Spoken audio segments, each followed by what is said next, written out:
আমি সেই আল্লাহ হুজুরের কেতাবের পোকা, আমি দুর্গাপুরীর দুয়ার ফল। সুতরাং তারা যদি মক্কা মদিনার মানুষদের অন্যায়ের প্রতিবাদ করতে পারে, আমি আব্দুল কাইয়ুম আমার যতটুকু মুরদে কুলিয়েছে তাদের অন্যায়ের সমালোচনা তাদের সামনে করে এসেছে।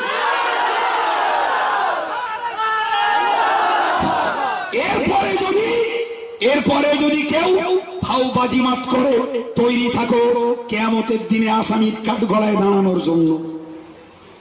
আসামির কাঠগড়ায় দাঁড়ানোর জন্য তৈরি থাকো। মনে রেখে দিও, নবীর আদর্শ ইমানদার কখনো মিথ্যাবাদী হতে পারে না। ইমানদার কখনো মিথ্যাবাদী হতে পারে না। জি ভাই আমার, আমি আপনার কাছে কি ওয়াজ করছিলাম ভুলে যাইনি, মনে আছে? জি ভুলে যাইনি, মনে আছে?